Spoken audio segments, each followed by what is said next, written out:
Gerą vakarą, atvažiavam, va, šiandien atvežėm, čia žmona pririnko ten visokių daikčiukų vaikam, atvežėm ir buvom nustebę, va, pas Jarūnę vėl buvo vakar, ne? Vakar netgi 2 kartus. 2 kartus buvo vaikų teisės ir mokytoja mokyklai nustatė, kad prisikabino prie dukros piešinio. Tas piešinys, va toksai va. Tik tai ten akių ir burnos nebuvo. Nebuvo, nu nesvarbu, bet esmė nupiešė tokį piešinį ir dėl to kreipėsi į vaikų teisės ir ką jos sakė, dėl šito piešinio skundą gavo. Taip. Mokyta pasiskundė, kad... Dar yra kažkas prirašyta, bet kadangi aš nepasirašinėjau, man nedavė susipažinti, bet atsiųs elektroniniu paštu. Tai čia vakar buvo vaikų teisės? Vakar. 2 kartus? Taip, 1 valandą buvo, man skambino, manęs nebuvo. Ir paskui iš Jonavos važiuodamos 7 užvažiavo pas mane. Tai va, žodžiu, aš jums papasakosiu, dabar net nesakysiu, nes paskui paslėps nuo manęs, su kokiais vaikai mano žaidžia. Nu, čia šitą vėliau įdėsiu. Bet esmė tokia, kad va dabar mokytoja gavo, va, ta prasme, išskirtinį dėmesį vaikui skiria, labai turbūt rūpinasi jo. Ir esmė tai, kad va, prisikabino prie tokio va, piešinuko. Ir atseit čia jau yra kažkas, tai dėl ko čia yra, čia gal, nežinau, nu, ta prasme, vaikas nupiešė. Ne, čia taip, čia sakė, piešė mama. Sėdinti žmogus čia kojos gautųsi. Taip, jeigu norit, kaip kas įsivaizduoja fantaziją pas ką kokią. Aleksas sakė, vakar čia piešė mama. Čia buvo plaukai, čia kaklas ir čia pečiai. Nu. Tik klausė, o tai kodėl akių ir burnos nėra? Tai sako, čia plaukai, gal nu iš nugaros. Nu, nesvarbu. Svarbu, kad esmė tokia, kad vat yra va tokia va priežastis, dėl ko atvažiuoti vaikų teisėm, tai vaikas negali, aš ne, ta prasme, net nežinau. Va, papasako, vaikas atėjo, kuris piešia.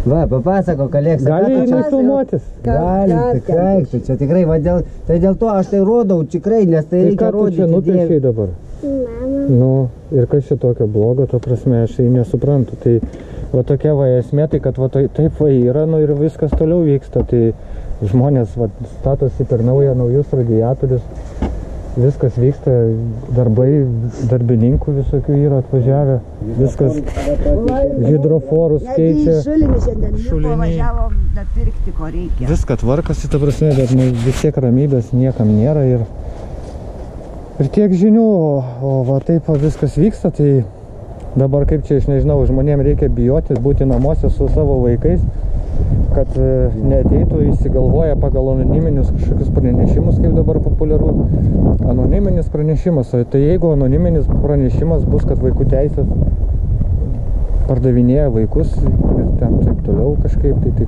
ką, nu, logikos.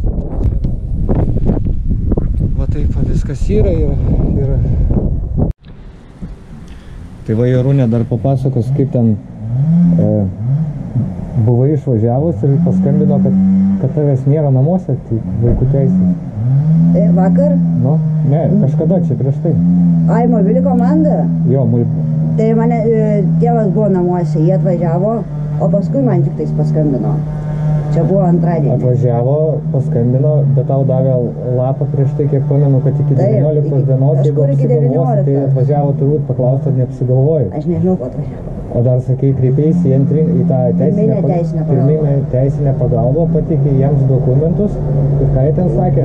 Jie tokių dokumentų niekad gyvenime nematė, nieko nesupranta. Tai va, teisinė pagalba. Ir ką jie tau siūlė teisinę pagalbą? Norėjo mane registruoti į antrinę teisinę pagalbą advokatui, bet paskui sako, laukti nuo 14 iki 20 dienų ir galbūt nepriims šito. Ir dar kolegom, tai klausiu, sako, tai kodėl nenorit į krizių centrą? Iš karto. Tai sakau, pas mane viskas, ta prasme, namuose yra sąlygos su vaikais, tai ką man tas krizių centras? No. Tai va tokie reikalai. Dar rajono savivaldybėj buvo vaikų teisės anksčiau, ten dar kažkas yra likę, tai klausia, tenai gal skųstis, bet sako, ne, jie čia nieko bendro neturi, jie net nežino, kam skųstis. ir jų Ta prasme, neteisinė tave pagalba. puola, tu nori gintis, bet net nėra galimybių tau gintis ir ta prasme, ir mokytoja dar finalė, ne, dėl kad vaikas nupiešė mamą ant lapo, tai mokytojai pasirodė, kad ten... Ai, nežinau, kas jai pasirodė. Tai... Netgi dėl tų pačių pusryčių. Daviau vaikui €20, kitą kartą jinai nori, kas būna pusryčių mokyklai.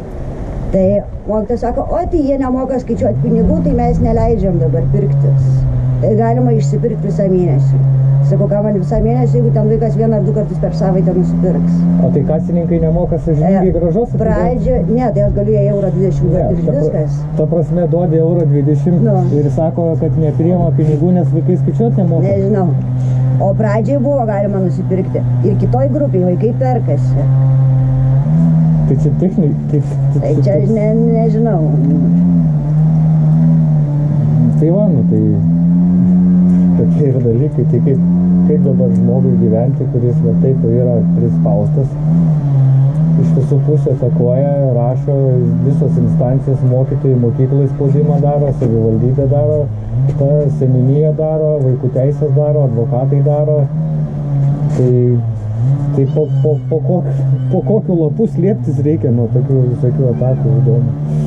Tai va tokie Tai dar reikalai. auklėtė sako, tai jai nereikia, sako, pirktis. Sako, jinai ir taip daug atsineša.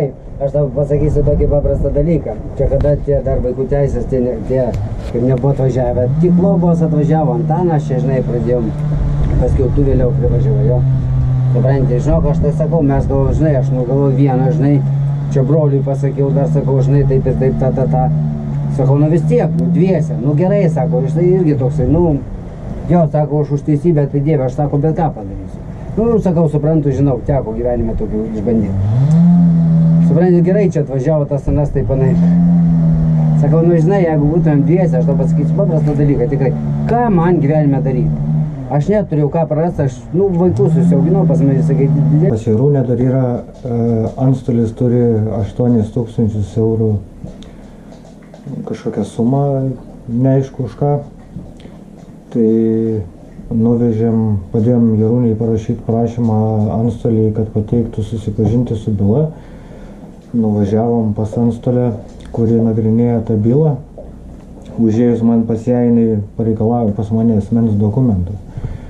Tai sakau, kokiu pagrindu ten ir visa kita, tai neįsireikalavo iš manęs jokio dokumento, nes iš tikrųjų tai atnešiau tiesiog paduot, perduot. Tiesiog, tai sako, pas mus visi duoda. Nu tai ne esmė. Esmė dabar gavo Jarūnė laišką, kad jeigu nori jinai susipažinti su savo byla, kuri jai iškelta dėl ten tų 8 000 eurų ir dėl ko uždėtas turto areštas, tai jai reikia susimokėti ten netoli 40 eurų už tai, kad galėtų gauti informaciją fiziniu būdu, susipažinti. Tai mes norim peržiūrėti su Kristina tą bylą. Galbūt mums pavyktų ten kažką rasti, dėl ko ją būtų galima panaikinti tą skolą. Tai jeigu yra nebijingų, tai galite užmesti ant sąskaitos, kad mes galėtume išpirkti tą bylą iš antstolių ir susipažinti su ją.